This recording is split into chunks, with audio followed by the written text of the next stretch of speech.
The 10-minute talent rant is live. I'm James Hornick, joined by Jeff Smith, and we are on the clock. The 10-minute talent rant is our ongoing series where we break down things that are broken in the talent acquisition and hiring space, maybe even pitch a solution or two.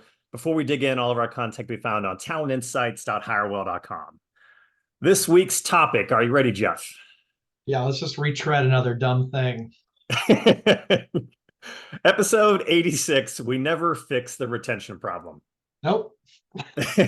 So this is one where I don't like predicting the future, but we're kind of doing that a little bit in this one. Let's start with like a analogy here. Those of you who are homeowners, congratulations, by the way, you might feel like you're stuck in your house.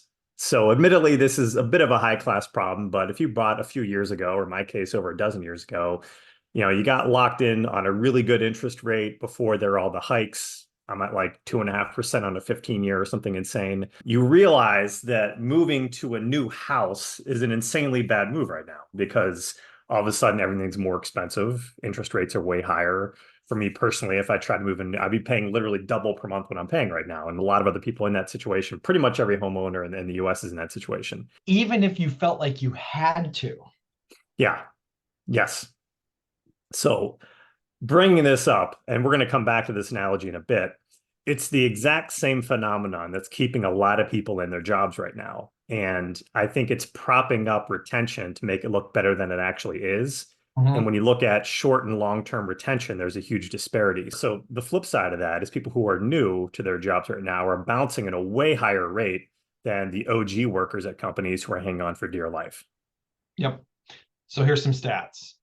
Only 38% of new employees, these folks under 6 months, plan to stay. This is data from the candidate side. They plan to stay at their organization for 3 or more years. 38%. 66% feel included at their company, and that's a 4% drop from 2022 and well below the 73% of all other employees. 37.9% of employees are leaving their jobs within the first year, and 2/3 of those within the first 6 months. Like, the basic storyline here is the alarm bells are ringing, right, James? Yeah. What's weird is that quitting is also on the decline. So while everything Jeff just said is true, 2023 resignations were down 12% from 2022. Yeah. So that one specifically was from the Wall Street Journal. Now, obviously, you have to point out the fact that so many people were laid off last year. It's also part of the explanation. But when you take these kind of different statistics, like what the hell's going on here? Yeah. Jeff. Everything feels disjointed. So the first piece is fall off.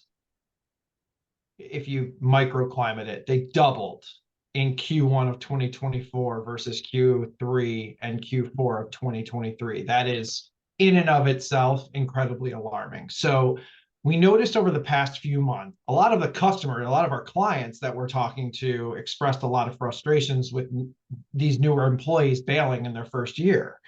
Sometimes, like the data says, it's right away. Sometimes it's at the year mark.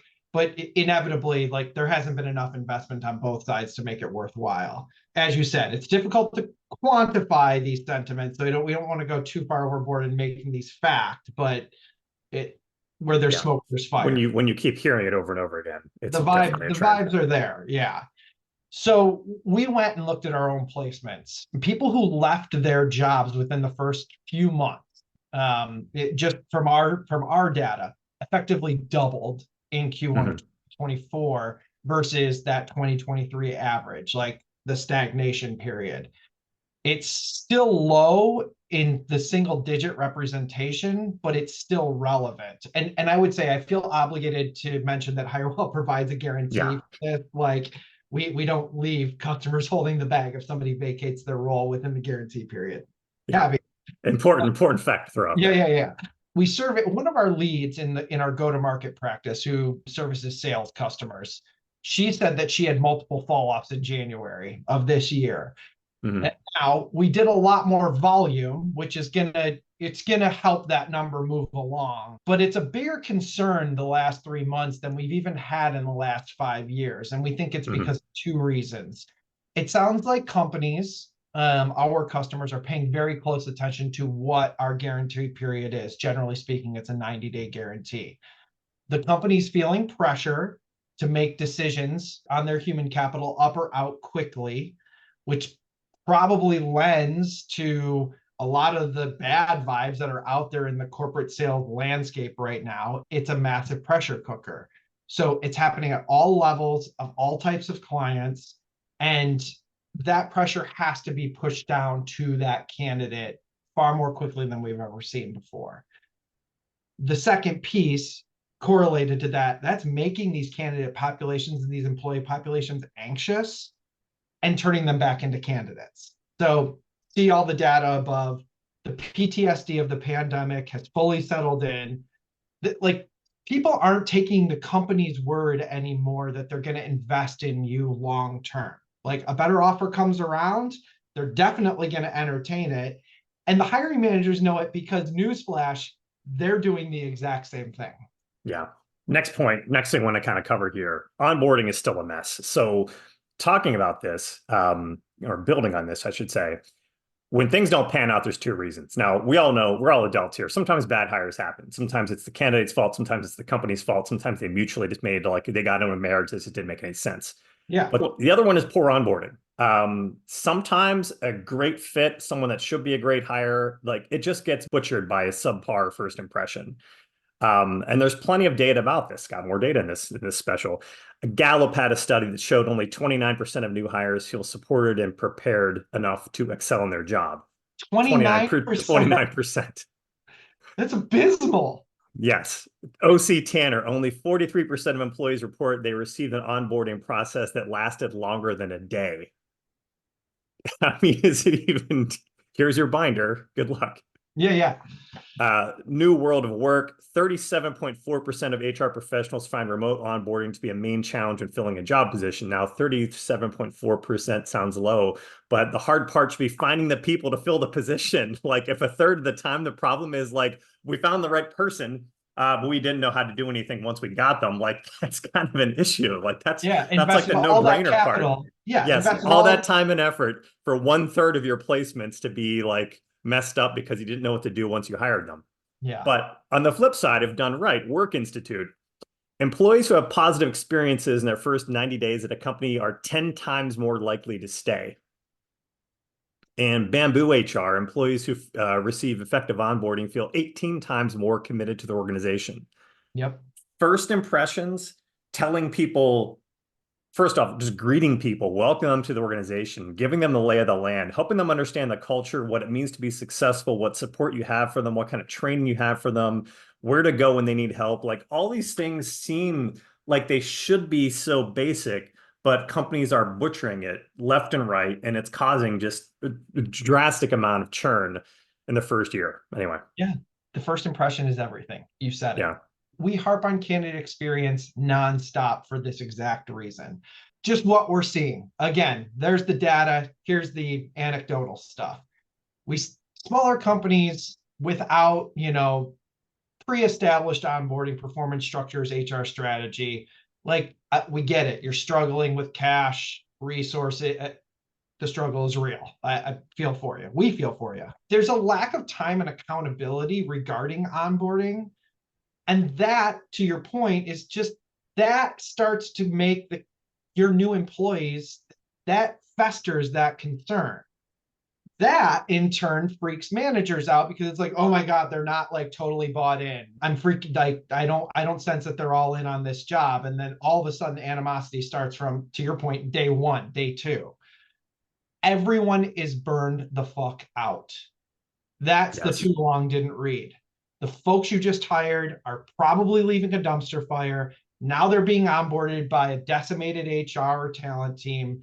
The new hires picking up on those vibes with the first day or the first couple of hours, and the anxiety wheel starts to move again.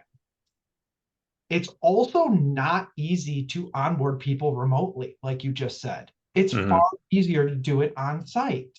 We're not standing for return to office in any way, shape, or form, but it's just a fact. If there's no intentional plan to get these folks integrated into your specific culture, they are 10 times more likely to fall off. Yeah. The TLDR on this, candidates aren't going to put up with a shitty situation when they start. employers aren't going to put up with difficult employees because they know and they think it's or at least they think it's an employer's market. Candidates, I think it's easy for them just to delete the 2 month stint they had and start all over again. We're seeing that constantly. People all the who are time. we're seeing it all the time now where people like the resume doesn't match the LinkedIn or that changes and doesn't even account for it. It's just everyone's just exhausted. There's not enough runway for anyone at this point. Yep. Side note, this is exactly why industrial manufacturing is our biggest growing team. It's why it's our most stable. Funny enough, companies that actually make tangible things are so hot right now, as Hansel says. It's been a while since we had a Zoolander reference. Let's go back to salary data in the real estate market correlation I was talking about before. So to give you some examples here, so tech's been our bread and butter for 20 years. We started out as a tech recruiting firm. And if you go to the data says that tech salaries are still going up, but I can tell you they are not. They are 100% not. Yeah. Sometimes you look at, I talked about this a couple of weeks ago, but sometimes you can look at data and you feel like it's just gaslighting you, or maybe you're questioning in reality. Case in point, Comp Analyst, which is salary.com's upgraded tool, it's usually pretty accurate. I decided to look at, because I wanted to do some just studying into, maybe do some writing about kind of tech salaries and what's happening there. I looked at DevOps, product managers, Java developers, different levels. And it was telling me that the salaries were all 2 to 4% higher, depending on which position, which level in 2024 than in 2023, which was strange. Because meanwhile, in our slice of reality, we're looking at probably the most depressed tech market I've seen since the dot-com crash, to be honest with you. We've got laid off devs who are totally okay with making 10% less than they were making before. I've heard the phrase, I feel lucky to have a job lately more than I can count. I haven't heard that in forever. I mean, I heard it during the pandemic. Yeah. Specific to tech people too. Yeah. Specific to tech. Even during the pandemic, tech people are okay. Yeah. So my first instinct was this is all bullshit. Somebody fudged the numbers. But if you haven't lost your mind, you can piece together data, very different, like these things can coexist. You can see data like this. And you can also see your anecdotal kind of personal experience, and you realize they're actually measuring two very different things. So we're just not seeing continued salary inflation like the numbers suggest. Jeff, why is that? Yeah. So salary tools survey everyone who is working currently, right? Mm-hmm. Recruiters like us are looking at everyone who is switching jobs and getting new salaries right now. Yes. That's the key difference. So a few deeper points. People are less likely to leave jobs, especially if they know that they've received their big bag in their last few years, which is absolutely what has happened. They got to hold on to that house like anyone who owns a house is Grim doing. death. Yep. Cost of living or yearly, merit increases are still happening in companies who are doing really well. Mm-hmm.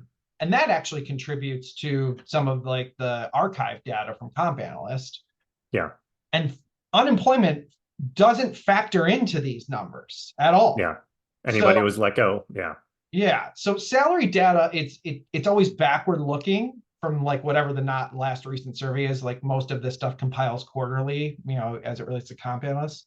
It could be months, quarters, half a year old. It's never real time. So again, it just reinforces this fact that people who have high salaries right now literally are trapped in their job.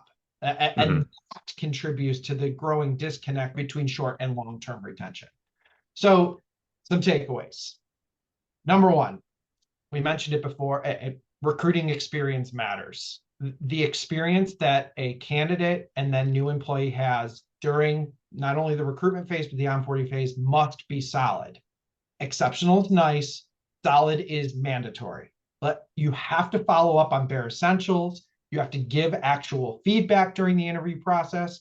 You have to send information when you say you will, like an offer letter or a benefit summary page. Like, don't say you're going to send it before the weekend and then send it Wednesday the next week. Bad experience. Smile during onboarding. You're virtual, more than likely. It matters. Like, these things go a long way in helping those first early vibes go well. That was Jeff Smith saying you should smile more. Second takeaway, long-term retention, and just a reminder, it's being propped up by salary disparity, higher current salaries and lower new market salaries. And if we're being honest, fear. There's people who are fearful of after seeing all the layoffs and what's out there and was glad to still be making a paycheck. That's not going to hold. I promise you that this is going to flip at some point. Things are going to normalize, and you're going to want to get your onboarding and your retention figured out before that happens. Yep. The great summation is everything can't be the candidate's fault. It's never going to look good in the wrong run. When this flips, those vibes are going to matter. And when you're doing your exit interviewing, your post onboarding surveying, whatever it is that's helping you understand what went wrong that time, just make sure you're fixing it the next time around. And we are short on clock. I think we just set a record. We just passed the 16-minute mark. Just Thanks again for bloviating around.